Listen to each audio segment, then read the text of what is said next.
What's up, everybody? Welcome to the Wait, What Are We Talking About podcast, episode 163. My name is Bret, aka Enigma 9011, and today, for the first time, I'm joined by my good friend Jacob McAuliffe. Jake, how you doing today? I'm good. Thanks for having me, Brett. Really Thank you appreciate it. for being on the show. It's been a long time coming. I know I messaged you like ages ago, and then everything scheduling wise kind of blew up. I'm like, I feel so bad, but I'm glad we got to figure it out and plan it out now. It should be a good time. Yeah, definitely. Definitely. If you guys want to catch the show live, you can always go over to twitch.tv/Enigma9011. Usually every Sunday at 8 p.m. Eastern, you check in or join in on the chat over there, join in on the conversation and the fun. Oh, like it seems like Artemis is going to right now. But if you can't catch it live, that's A-OK. You can go over to YouTube and podcast services the very next week, where it's broken out topic by topic and put as one big video and MP3 for your amusement on the following Friday. Last but not least, any way you can support the show, leaving a comment, a review, sharing it with somebody you think would enjoy the show. It may seem small, but it does go a long way, helps the channel grow, helps the show grow, so we would appreciate you for it. So, a little backstory. Jake and I have known each other, oh boy, fourth grade? Elementary school? I think It so. was definitely like elementary school. Yeah, so it's been a long friendship here, and we've kind of, I don't know, shared on this weird journey of leaving New York, going to California, and then kind of taking our paths there. So I guess to start, Jake, what was the purpose for you for moving for California, or to California rather? Oh, I wanted to pay more on my rent. That was the main. You know, checking those boxes. I wanted my groceries to cost more. Mm-hmm. No, I moved out here because I wanted to work in entertainment. I've always liked TV and film, um, filmmaking, and I really wanted to work in the industry. Mm. So with that goal of getting into the industry, what was the first moment that you can recall of, like, I don't know if trigger is the right word, but something that kind of sparked that idea in your head of like, this is something you could do? Uh, Honestly, it's almost been like as long as I can remember. I guess like specifically for filmmaking, in when I was like in second grade, I was like 7 years old. I was like, watching movies like Jurassic Park, and that got me really into filmmaking. And I used an old camera to make my own films. But earlier than that, I was writing and trying to write my own books and movie ideas and whatnot. But yeah, and I've been making films and short films. Um, yeah, since I was a kid. I had my first film appear in a professional film festival when I was 14, and I've been just doing it ever since. It was the Wow. Boston Small Film Festival. Ah, okay. All right. Yeah. So you mentioned your first couple of projects. When would you say your first video project was, or film that you worked on? How professional are we talking? Anything that you consider a start. Doesn't, yeah, literally could be, I don't know, any type of camera that you just picked up and you're like, I'm gonna make something today. Okay. When I was 7 years old, Mm. I used to make films with like Legos and things like that. Mm, okay. Um, but before that, I was like writing, and one thing as a kid I used to do was I used to take VHS boxes and I would draw on the boxes to try and like envision whatever the movie or TV show idea I had for it Mm-hmm. was, and then was very disappointed when I put the VHS into the VCR player and the movie didn't come up. I was like 4 or 5 years old, but Mm-hmm. yeah. Okay. So with the Lego stuff, was it just like a stop motion process, or what was the process that you were going through at the young age there of creating what you wanted to create? Yeah, so with that, I used to, I collected Legos as a kid. I still do. It's my, my hobby. And I originally was just filming myself basically playing with the Legos. I was trying to like not film me in it, like film it from the angles and the level of the Legos, but it was just me like holding them and stuff. And then I think it was like 2000, yeah, it was like the year 2000 or 2001. Lego introduced this set called the Lego Movie Maker set Hmm. that came with a camera, and I got that as a kid. And that was where I got into stop motion, because that gave you the ability to just take pictures, make stop motion films. And from then on, any of the Lego stuff that I did was stop motion. Mm. And of course, I ended up moving on and doing live action stuff as well. But I've always gone back and forth. I like doing stop motion. I still do stop motion, not just with Legos, but sometimes still with Legos. Mm. But and I yeah, would do a lot of live action stuff too. Okay, so let's go in. Let's talk about that, the live action stuff. When was your first, I guess, foray into the live action stuff?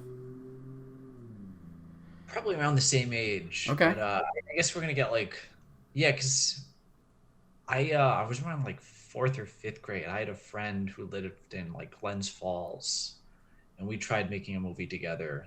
Um, and then I just kept doing it, kept making films and shorts and stuff. And then by the time I was like 14, I was trying to make like legit short Mm-hmm. films that I could submit to local film festivals and things like that. Uh, and then when I was like in high school, I was doing that still, but I was also making stuff that could go on my YouTube, because I had a YouTube at that point. And I kept doing that through college. And yeah, I picked it up again like a year or two ago. I was really focused on just working in the industry for a while, but I picked it up a year or two ago again, and I'm trying to like really focus on making shorts and just different kinds of, entertainment like that. Mm-hmm. So you mentioned earlier the film festivals, making work for that, trying to, reach that point and make something, I guess, more serious, as you said. What was okay, first off, what was the film that made it into the Boston Spa Film Festival, and what was that process like of making that project compared to maybe earlier projects that you'd worked on? Yeah, so the first film that I did that was in the Boston Spa Film Festival, this was like in 2008, was it was a film called The New Kid, Okay. and it was like a short horror film I made. Yeah, it was about a kid who had a pet monster that ate the neighborhood kids. Mm. That's what it was about. And that was cool just because it was like the first time I did something that was like a legit sort of production where I had like sets. It wasn't anything super fancy. It was like building stuff in my basement, but I was legitimately like, it wasn't just getting your friends together and filming with like whatever you had or something like that. I was actually going out and I was getting like equipment, and I was getting props and whatnot, and making sort of the basement look like the set that I wanted it to. And so it was cool. And I entered films into Boston Spa Film Festival, the local film festival where we grew up, as well as like a number of other ones um, when I was that age, all throughout high school. And I kept just trying to improve each year. Like the year after I did The New Kid, I did this other film, and I was like, well, I really screwed up with the sound on The New Kid. The Mm. sound was awful. And I got a boom mic, and the goal for the next project was to really make it sound good. And then with that one, it was like, well, okay, that was good, but let's try and do this differently next time. And just constantly trying to find ways to improve and learn. Hmm. Nice. Yeah, incremental changes definitely a little bit easier to tackle than obviously everything needs to change here. So that's cool. What is the creative process for you when making these projects? Is there a certain like order of steps that you go through, or does it kind of vary from project to project? It can vary from project to project, but generally, you know, standard sort of movie making thing. I come up with the idea, I write it, I goad some unlucky people to act in it that are very kind to give me their time to do so. We film it, I edit it, and I get it out there. Mm-hmm. Uh, Project to project can depend. Like sometimes it can just be like a couple weeks. I'll like have it written and filmed, and I'll have this like 1 minute long short that I can just post on YouTube. And other times it'll be this long process, whether it's a series or a larger project or something like that. That can at times has taken years to do. Mm-hmm. And then what was the learning process for all this? Because I assume starting at such an early age, like I assume most of it was self-taught, or did you have some kind of a guiding force helping you along the way through it? It's a little bit of both. Okay. I was definitely like picking stuff up as I was making films. watching them and then trying to figure out ways to improve. But I also, I knew other people that enjoyed filmmaking. I had friends and I would see what they would do and I'd be like, oh, I should try and get up to that level. I would also I would work on professional productions when I was in high school, which Mm-hmm. was really cool. And that kind of gave me some insight into how these like movie making and just general filming operates. And then I went to school and college for filmmaking. Mm-hmm. I took some classes in high school as well, but I went to I went to film school and that helped as well. But for me, I think it was really just doing it. Like I just keep trying to do it and keep trying to learn from it each time. Mm-hmm. So you talked about other people that you bounced off ideas from. Obviously, we've talked about off stream, like our buddy JC, also into the films and stuff like that. How is it like kind of collaborating or at least bouncing ideas off of other people that were doing similar things to you? What was that experience like? For me, honestly, it was more like I would see what they were doing, and it would make me realize ways that I could pick up the slack. What I distinctly remember in high school was I was, and this was like 2009, 2010. So I was filming on like an SD camera, Mm. and I knew other people that made films in the school, like JC did. There were other people that I knew from our high school that did, and I would see they were filming in like HD, and I'm like, oh, that's what I should do. I should try and bump my stuff up to HD. And that was kind of the influence with me in terms of like collaborating. I always just showed up and tried to do what they wanted to do with their projects. Mm-hmm. Like if they showed up, I just wanted to help them make the best possible version of whatever they were imagining. And then with my stuff, I normally would just write it and be like, all right, do this. Trust me, just do this. Um, and I was lucky that a lot of people I worked with really wanted to help me make the best possible version of what I was going for as well. Mm-hmm. So moving on to the later part of your career, you mentioned going to college for it, obviously learning there, getting your degree, and then the eventual move. What was, I guess, the process of kind of breaking into the industry during those early years of the move and the transition from obviously East Coast to West Coast towards, I guess, a more film orientated area? I moved out here in 2015. I had interned out here at first for my last semester in college at a couple production companies, and then was just looking for work for a while. And then when I was looking for work, I had to make money, and I would do that by there's this thing in LA. It's called central casting, where they hire background actors for professional TV and film productions. And I just did that. Mm. I'm not a very good actor, and I didn't really want to get into acting, but I was like, well, it's money, and it's also a way of like being on film sets and getting experience doing that. So I did that for a while, and so as a result, there's a bunch of like TV shows and a couple films from like 2015 that if you watch them, you see me awkwardly in the background. I did that until one of the companies I interned at needed an entry-level position filled. And I was fortunate enough to be able to transition into that as a result of my past experience with the company. Mm-hmm. And from there on, it was just trying to build up, Sure. trying to build the career from there. Mm-hmm. So, what? Oh boy, have you worked at a bunch of different studios? What has each? You don't have to dive too deep, obviously, into each one. But like, what was the experience overall with the areas or the companies that you did work with? Were there ones that you maybe had a better experience with, or whatever it might be? Oh, sure. There were ones that I had great experiences at. There were ones I had less great experiences at. But ultimately, you just got to try and take away the good with the bad with these things. Sure. Not every experience like turns out the way that you want it to, just like in life. And in that case, just try and take the positive away from it and keep moving forward. Mm-hmm. Because right now I'm working at Disney, and that's a good environment. Mm-hmm. I know it's an awkward week to be saying that because they announced all the layoffs earlier this week, but in terms of the company culture, it's definitely appreciated that it's a good sort of work environment. Mm-hmm. Yeah, I remember when you were messaging me that and told me, I was like, "What? That's amazing!" Just I don't know, from my personal like opinion, that's awesome that you're doing that. So, in your time since you've moved out there, what would you say or consider as like one of your biggest accomplishments since being out there? Oh, since being out here, that's a good question. You know what? I'm proud of how I got my foot in the door, and I've worked some, high volume and difficult jobs out here, and I worked them successfully. Mm-hmm. I was just proud of how I did that. Um, yeah, I think that's my answer. Okay, that's a good one.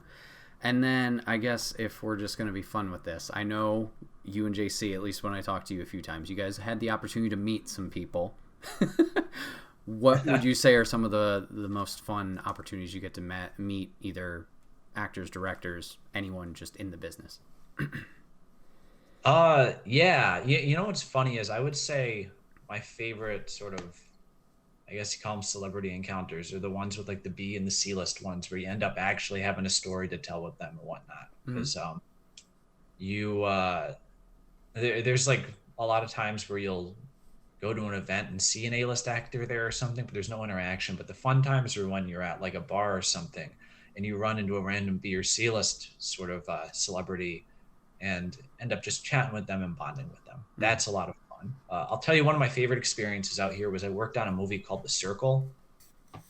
This was back in, yeah, it was back in 2015 when I was doing central casting. It was a movie. It was sort of like a Brave New World type movie, Okay. based around like a Google type company, an obvious standard for Google, and it had Emma Watson and Tom Hanks in it. And I worked on that for like a week, and I ended up appearing in multiple parts of that movie, and that was probably one of my favorite experiences out here. Really cool environment, just really cool to be on a big professional film set like that, as opposed to like a TV set. Yeah, that was a really cool experience. Okay. I will always value that. The movie didn't quite end up, I think, the way people wanted it to be, but I really enjoyed working on it. Nice.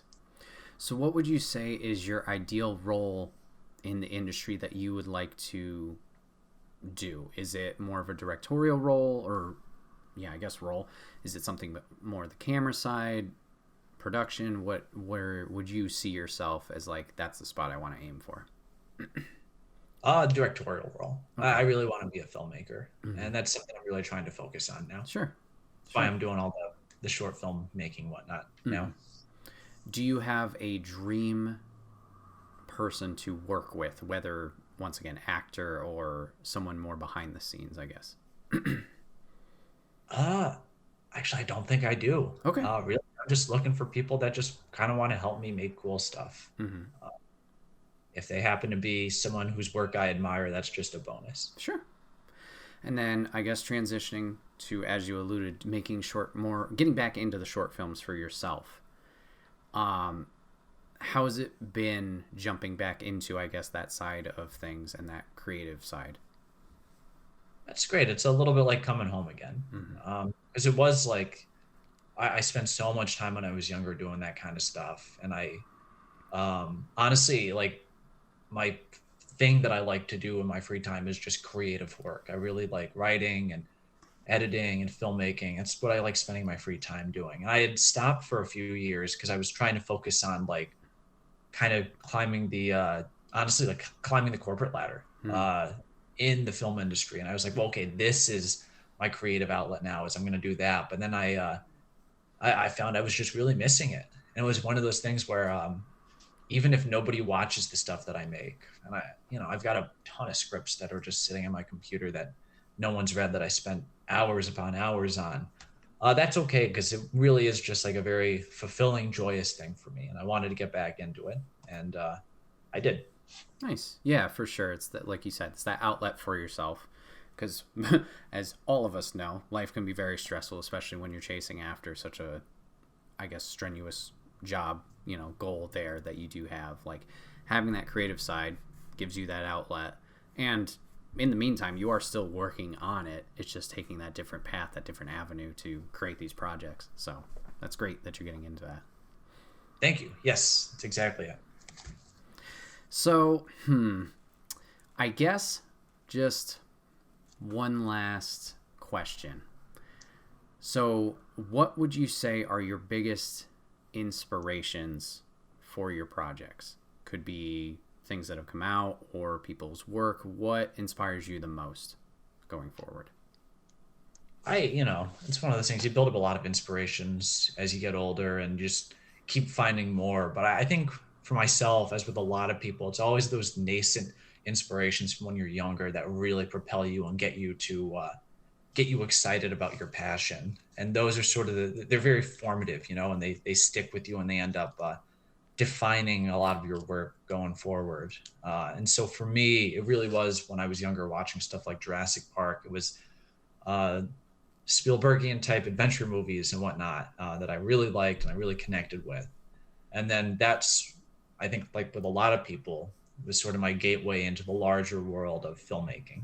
I see a lot of people talk about it in the context of like Star Wars, Hmm. where they say, oh, Star Wars was like the thing that got me into filmmaking and then opened the door to like the world of film and different voices and things like that. But that was always sort of the core formative thing that got me interested.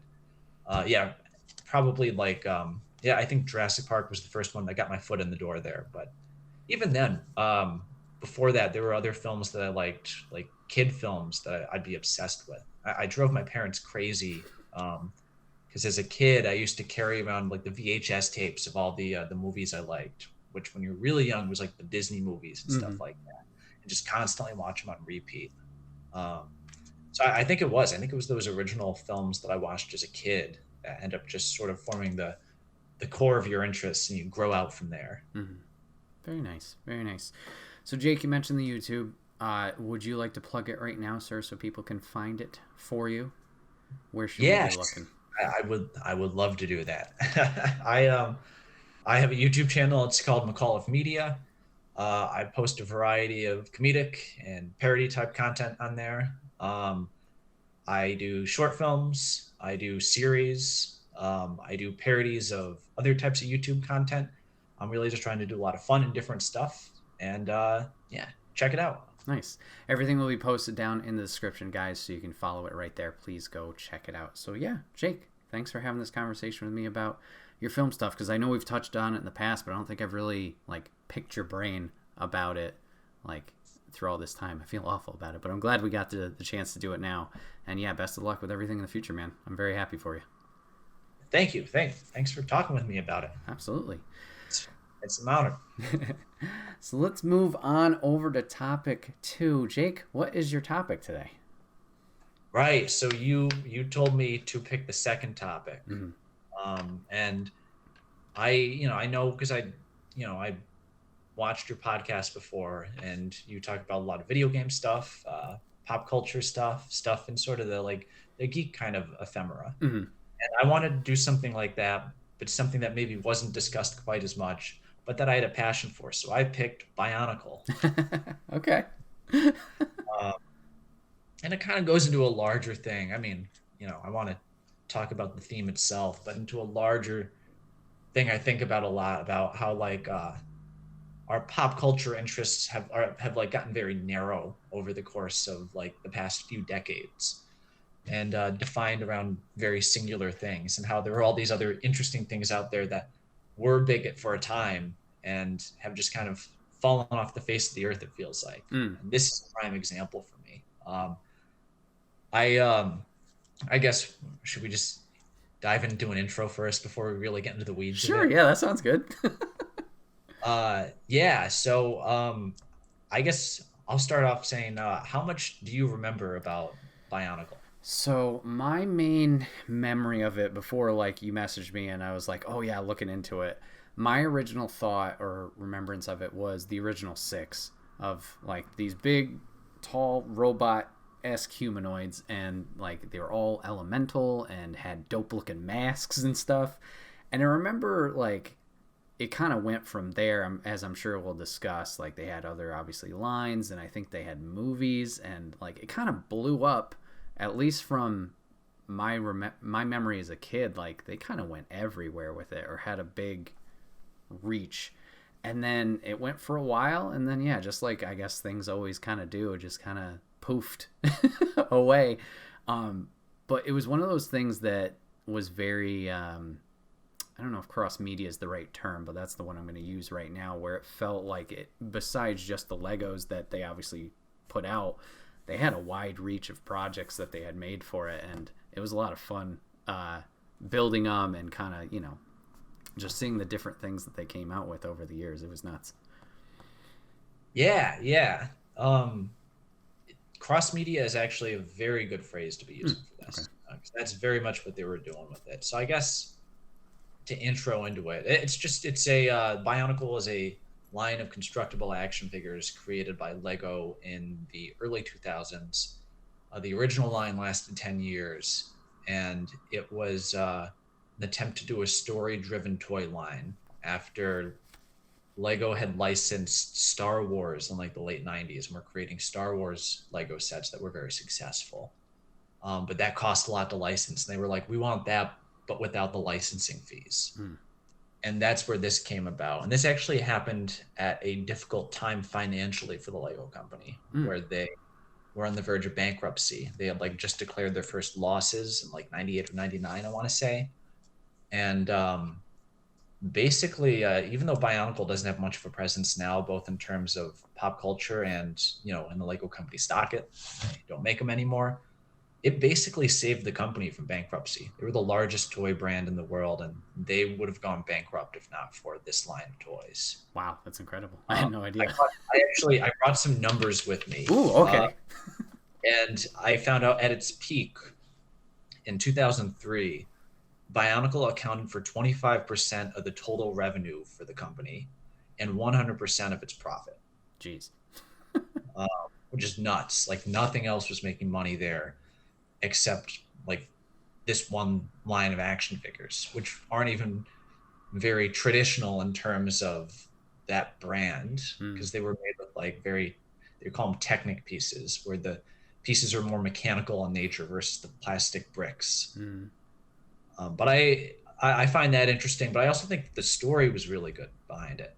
And it's one of those things I find myself comparing it to like other adjacent type franchises, like something like Transformers, or I'm trying to think of other toy driven.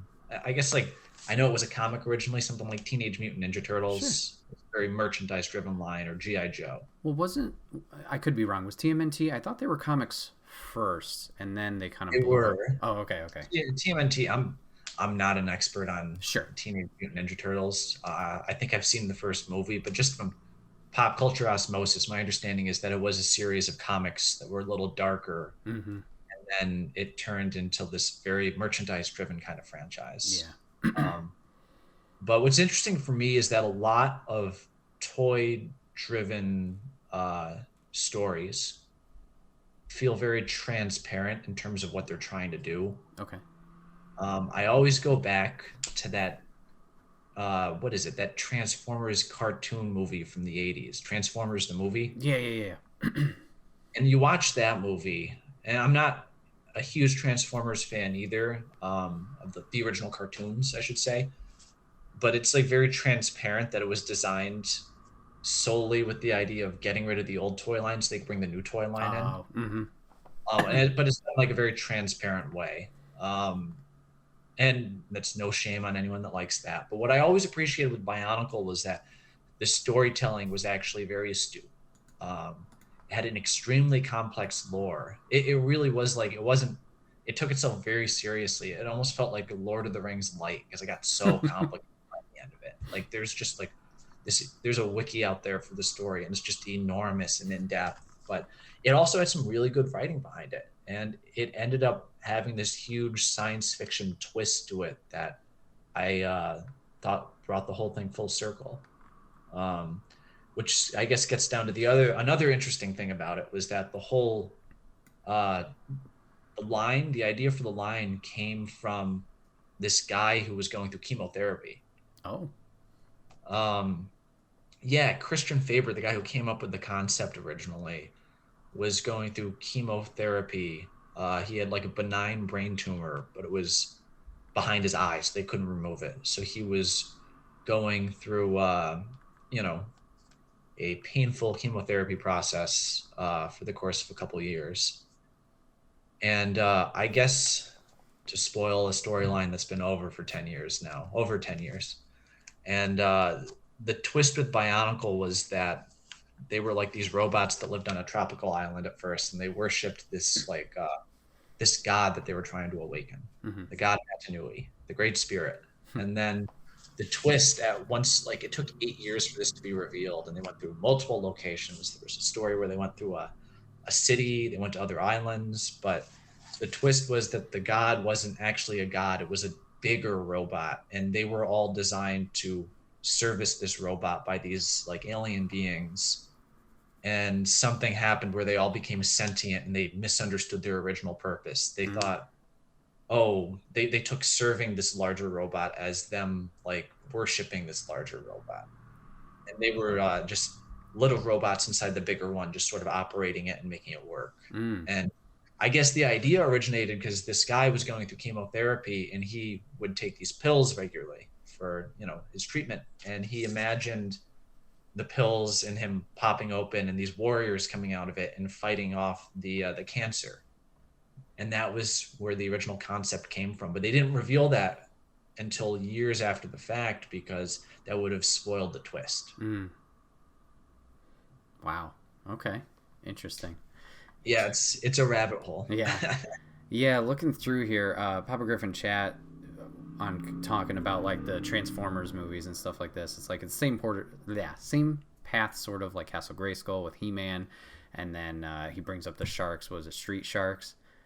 Yeah, it's weird how it's weird how these things like can just transform like into different media. And I brought up a list as you were going through the story, like when you talked about the books, like holy shit, there's a ton of books. There's comics. As I mentioned, there were movies. There was 3 of them apparently.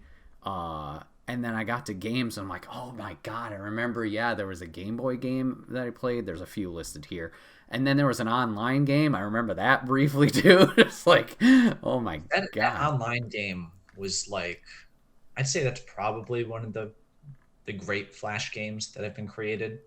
I mean, obviously Flash is gone now, but like that was like a legitimately great game. Flash browser games were just like, for the most part, very basic sort of games, and that had like a legitimate beginning, middle, and end, and like a story, and you explored this whole world in Flash. I think that's like a real achievement in terms of creating Flash games. It was called the Madanui Online.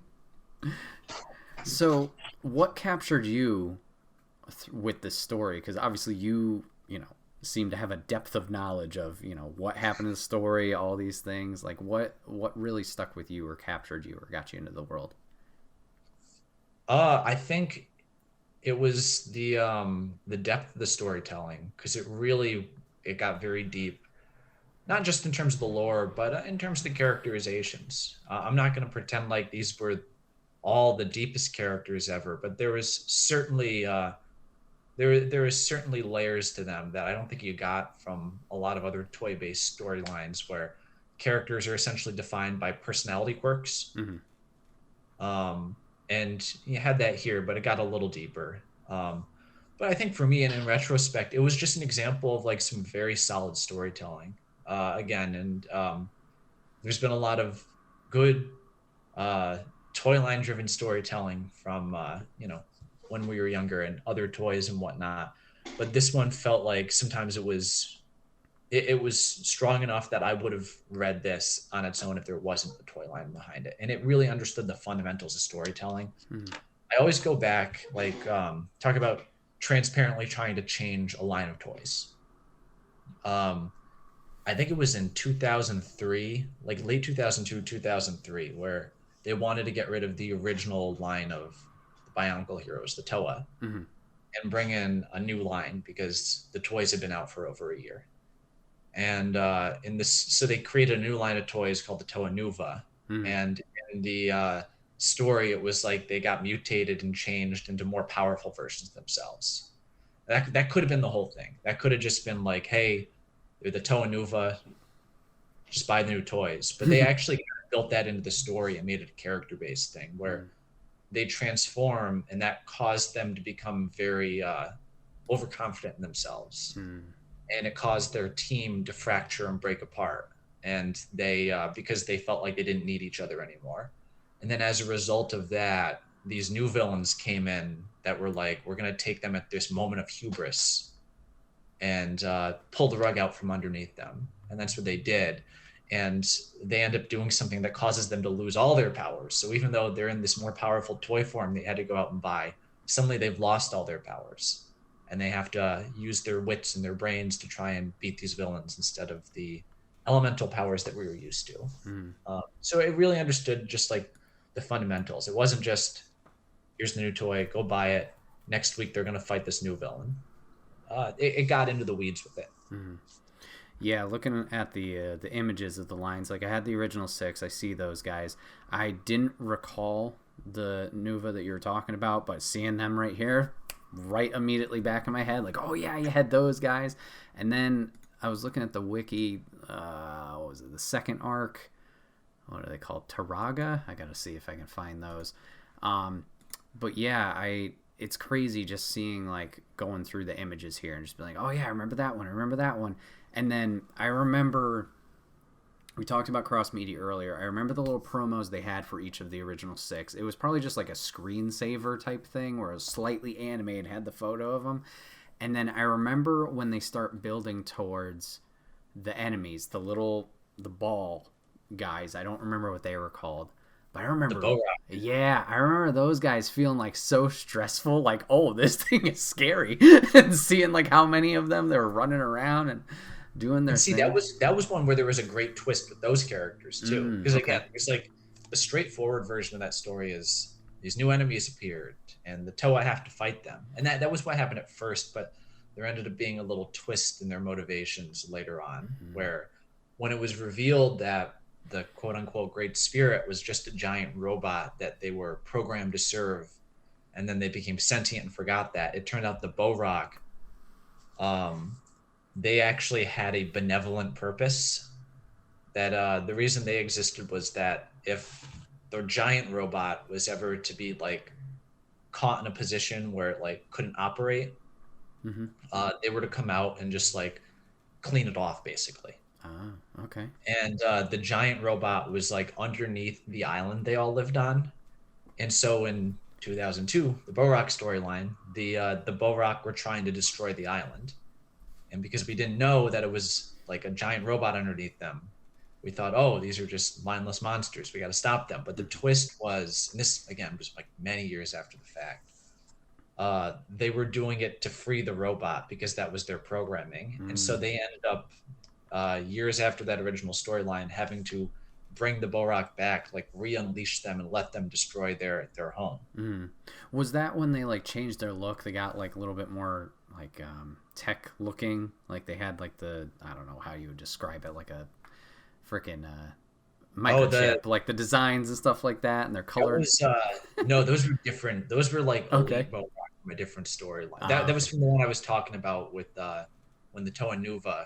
Okay, so that was also in the past. Okay, yeah, this because this went on this like from 2001 to 2010, I want to say. Yes, and I guess some could say this was a weakness ultimately in the long run for people that weren't super invested, was that they kept one story the entire time, and they just built off it as like year by year. There were no soft reboots or anything like that. It was just like, this happened, and then next year this happened, and then this, and then this, and then so by the time you're like in 2009, this has been going on for nearly 10 years. Most of the kids who followed it had grown up and weren't buying toys anymore. Understandable. And then the new kids who wanted to get on board with it couldn't understand it because it was so complicated at this point. Like you said, they Googled it and they're like, oh my God, there's like 40 books I got to read and 700 comics or something like that. It was impenetrable. And like in retrospect, like that's an achievement.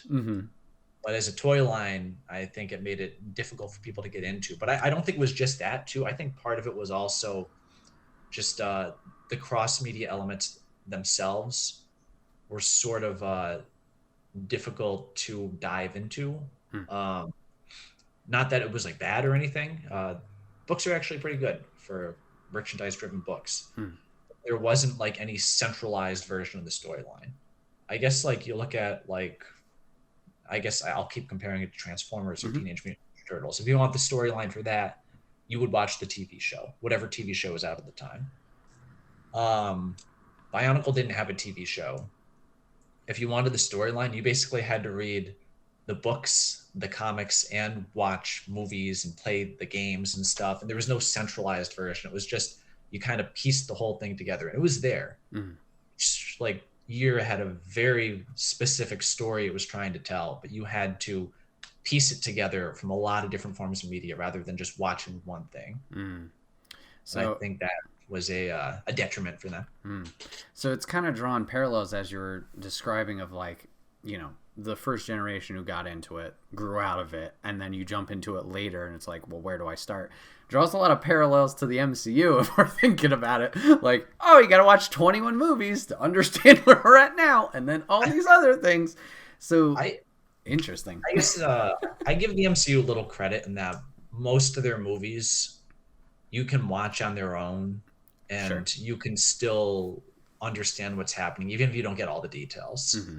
Like if you sit down and you watch Doctor Strange and the Multiverse of Madness, if you haven't seen the other movies, you'll get the basic story of Doctor Strange has to stop this evil witch from killing this girl, who has a tragic backstory.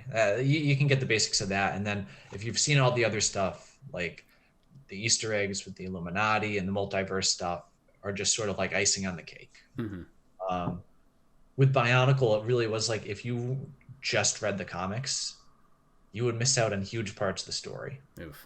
If you just watched the movies, you would get the broad strokes, but you'd miss out on tons of other stuff.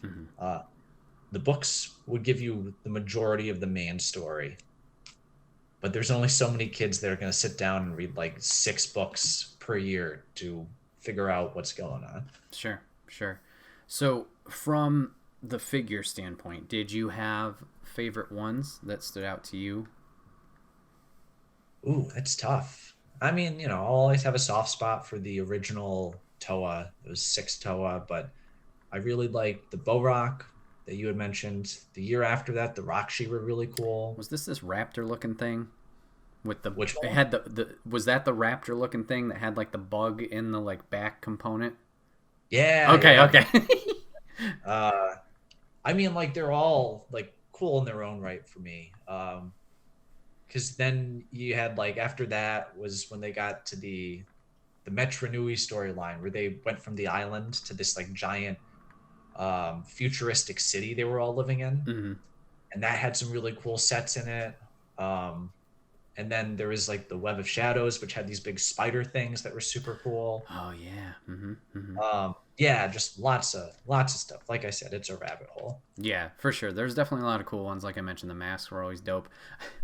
I don't know why, but those little guys, and I don't remember if it was McDonald's or Burger King that you could get them at some of them that would launch the little discs. Those are always really entertaining.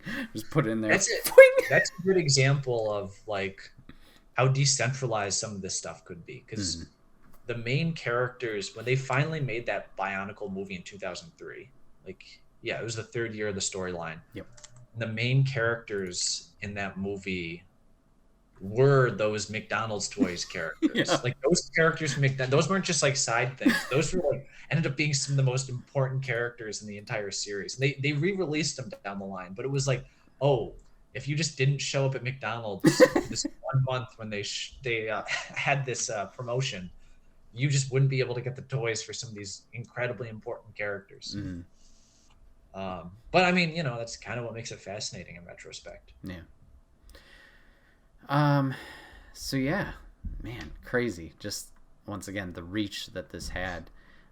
Did you know anything about the second generation of the story from 15 to 16? Like a little bit out of our time frame, I guess, but did you look into that at all when it was releasing?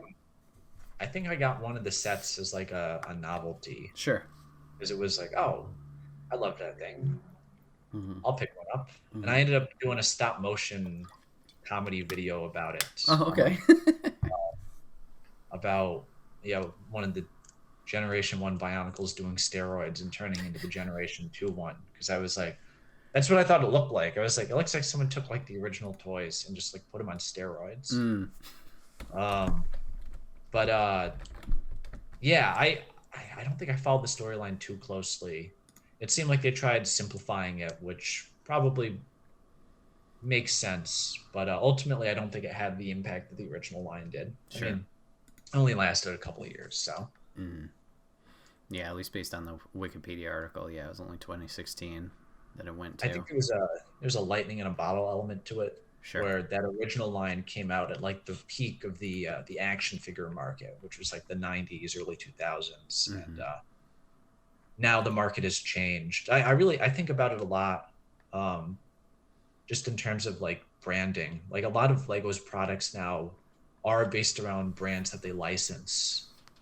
Back when Bionicle came out, the I feel the market personally, I feel the market was more open to new ideas and original ideas. You could come out with something weird like Bionicle and it could become a bigger hit. And now it really is based around like very specific large pop culture things. Mm-hmm. And that kind of goes back to what I was saying before, where it feels like a lot of our pop culture now is driven by just like the biggest of these and I guess I'm talking in the geek pop culture ephemera sort of world, driven by these larger franchises. And there's like a very cynical part of me that thinks that the reason these things drive the conversation, like Marvel, DC, Star Wars, Star Trek, uh, is because they are the stuff pushed the most by our social media algorithms. Oh, okay. I think it's a big part of it. I think there's a lot of reasons. I think one thing is that just we're inundated with so much content and so much media now,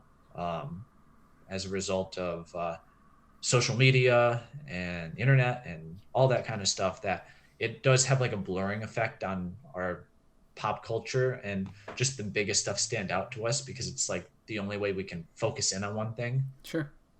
It's a little bit like you know when you go to scroll on Netflix, Mm-hmm. you want to watch something and you can't decide because there's 100 things there, and you end up just watching a rerun of a show you've seen before. It's a little bit of that element, but I think part of it too is just social media algorithms dictate so much of the content that we engage with now, and they are just going to pick out the stuff that's most popular, and it becomes like a Ouroboros sort of thing, like a snake eating its own tail. Mm. You, you have this thing that's popular, this one brand, and social media algorithms will be like, well, that's popular, so we're going to push that. And because they push that, it becomes more popular, and people engage with that more at the expense of other things. Because they engage with it more at the expense of other things, then the algorithms will push it even more. And so it seems like when we talk about these sort of things that are popular, it the trajectory, or rather the content, gets narrower and narrower that we're talking about. Sure. And so stuff like this, that in theory could have been a bigger thing, or was a bigger thing back in the day, gets forgotten more easily. I'm not saying that it would have a huge pop culture footprint now if circumstances were different, but it falls by the wayside a lot easier, because we are so narrowly focused on the same content over and over. Sure. Yeah, I guess you could say that for a lot of media. Like when you were saying that, I was thinking about games like indie titles. Like you can find them and they're great experiences, but what stands out? Like you got your franchise like your Call of Duty, and you got your sports games and God of War, which they're all great too. But yeah, it's interesting. Just like obviously the focus is on certain things, and I'm sure it's across every type of media now, film, TV shows, whatever. But yeah, it's interesting to think about like how do they break through? How do they make that impact and either join and broaden that array or whatever? Yeah, And interesting. it's like, I think the other interesting side effect of it is that like nothing is nostalgic anymore except when it is. It's like talking about this now, Bionicle. It seems like this is a topic that can be genuinely nostalgic for people, and I think it's because it went away. Mm-hmm. I was thinking about it. It was like last year. Was it last year? HBO Max posted that like Harry Potter 20th anniversary Yeah. special. Yes.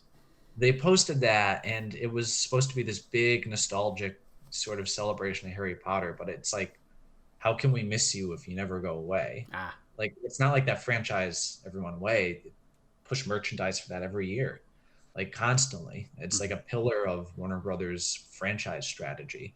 So it's like hard to truly feel nostalgic for something like that or any other franchise that's constantly pushed like that when it's just always there. Whereas something like this is an unintentional side effect of what I was talking about, ends up genuinely feeling nostalgic because it's like, oh my God, I haven't seen one of these toys in like 15 years or something like that. Right. Yeah. Yeah, it's definitely brought a lot of memories back, whether it was the holidays, my parents being very, nice and giving them to me, and like just the small details, like we talked about, all the different types, like going back to the ball rock, like ingenious thing, putting them in their little like holders, and you could hang them upside down. And that was like their carrying pod or whatever the hell. Like, just yeah. There were so many things about that. It's nuts, like you said, to think about, and just once again bringing that nostalgia out of it. It's insane. Yeah. Very creative, very inventive series. It's sort of a niche thing now, but back in the day, it was huge. Yeah. Very cool. Very cool. Well, awesome topic, Jake. Thank you for bringing me down memory lane here with Bionicles. That was awesome. Thanks for indulging it. Of course. Well, everybody, we are going to be moving on to topic 3. So if this is your first time catching the podcast, whether it's the video or audio version, first of all, welcome. What I do when I have a guest on for the first time is I like to take them through the lightning round of questions, just so you get to know them a little bit easier, more, oh Jesus, get to know them better. Man, I am scrubbing this intro, but serious. So I'm going to take Jake through the lightning round of questions right now. Jake, first thing that comes to your mind, use it as your answer. Anything you want to indulge on and kind of expand on, you're more than welcome to. But if you just want to leave it at the answer, you are more than welcome to do that. Are you ready, good sir? Yeah, let's do this. Okay, nothing too hard, I promise. All right. Favorite color? Red. Okay. Cats or dogs? Dogs. I don't have any pets though. Okay. Favorite game? Metal Gear Solid 2, Sons of Liberty, but that might be tied with Super Mario Galaxy. Oh, okay. Favorite movie? Jurassic Park, but that answer can change depending on the day. Sure. Favorite type of music? Progressive rock. Okay. Favorite song? Breakdown by the Alan Parsons Project. Okay. What was your dream job when you were a kid? Be a film director. Okay.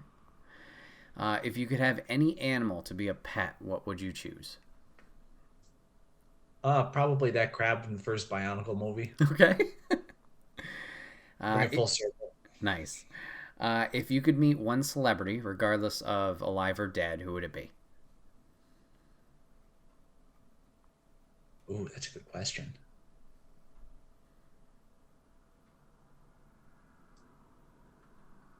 Let's go with Nicolas Cage. I'm a big fan of his acting. Okay. Favorite season? Depends on where I'm living. Mm-hmm. In Los Angeles, it's the winter. There you go. Favorite holiday? I think I currently like the Christmas holidays, but that can also change depending on my life circumstance. Okay. Yeah. What is a skill you wish you could have? I wish I could draw, but I plan to learn how to someday. I draw like a really, really talented 7-year-old. Okay. Like, wow, that kid has a future. Oh no, he's 29 years old. And then my last question for you, what is a piece of media you recommend people check out? I'm not going to recommend Bionicle again. Okay. You know what? Dovetailing off my video game thing, Mm-hmm. I love Metal Gear Solid.